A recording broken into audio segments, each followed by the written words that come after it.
નમસ્કાર મિત્રો, ધર્મ ભક્તિ નેચરલ ફાર્મ, હું લલિત સુહાગિયા. મિત્રો, આપણે અવારનવાર કહેતા હોય કે આપણે ગાય ગામડું ને ખેતી સાથે જોડાયેલી છીએ. આપણે સુરત મહાનગરની અંદર ઘણા વર્ષોથી રહી છીએ, પણ છતાં આપણે ગામડા અને ગ્રામ્ય જીવનની સાથે જોડાયેલા છીએ. ત્યારે આજે ખડસદ વિસ્તારમાં જે આ જમીનના સંચાલક છે તે હિંમતભાઈ નાકરાણી છે, જેઓ ઓર્ગેનિક ખેતી કરે છે.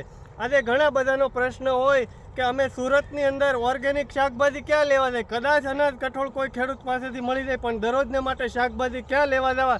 તો સુરતની અંદર ઘણા બધા એવા ખેડૂતો છે કે કોઈ પણ જાતનું રાસાયણિક કે પેસ્ટિસાઇડ નાખતા નથી. એવા જ અમારા મિત્ર એ હિંમતભાઈ નાકરાણી છે, જેઓ સરથાણા પોલીસ સ્ટેશનથી જે ખડસદ રોડ છે ત્યાં રિંગ રોડથી એકદમ નજીક તેઓ 5 વીઘા જેટલું શાકભાજી પકાવે છે, જેમાં રીંગણા છે, ભીંડો છે, દૂધી છે, અનેક પ્રકારના કારેલા છે, પણ કોઈ પણ જાતનું રાસાયણ નથી નાખતા. આજે અમારે પરિવાર રવિવાર છે એટલે પરિવાર સાથે આપણે વાડીએ આવ્યા છીએ બેટા.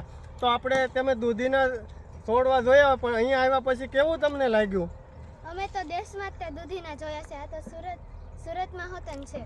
વાહ, આ શું છે તમારા હાથમાં? ભીંડો. કેવો છે ભીંડો? આપણે શાક માર્કેટમાં જે લેવા જઈએ તમારી મમ્મીઓ સાથે એવો છે કે એમાં કાંઈ ફેર છે? ફેર છે. કેવો છે? સારો. સુપર. પછી આ દૂધી કેવી છે ભાઈ? ઓર્ગેનિક દૂધી છે.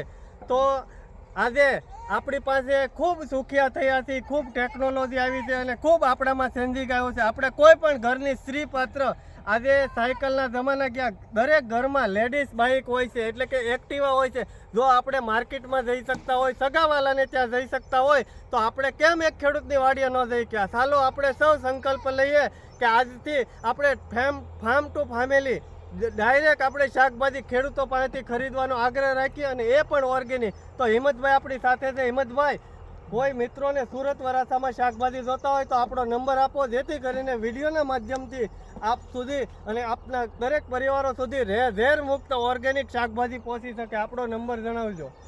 મારો નંબર છે 97 393 68 128. આપણે રિંગ રોડ સરદાર ચોકથી ખડસદ રોડ જાય ત્યાં રાધે ગૌશાળા છે. ખડસદ ગામ રાધે ગૌશાળા, રિંગ રોડથી રાધે ગૌશાળા, ખડસદ રોડ. ઓકે, તો આવો આપણે સૌ પરિવાર સાથે દર રજાના દિવસે કોઈ ગૌશાળા કે કોઈ ખેડૂત ફાર્મરની મુલાકાત લઈએ. આપણે સૌને સૌરાષ્ટ્રમાં ખૂબ જમીન છે, પણ આપણા બાળકોને ખબર નથી કે આ દૂધિયું છે એ ઝાડ ઉપર આવે, પેડ ઉપર આવે કે વેલામાં આવે. આપણા બાળકોને ખેતી સાથે જોડાઈને રાખીએ. અસ્તુ. જય ગૌ માતા. જય ગૌ માતા.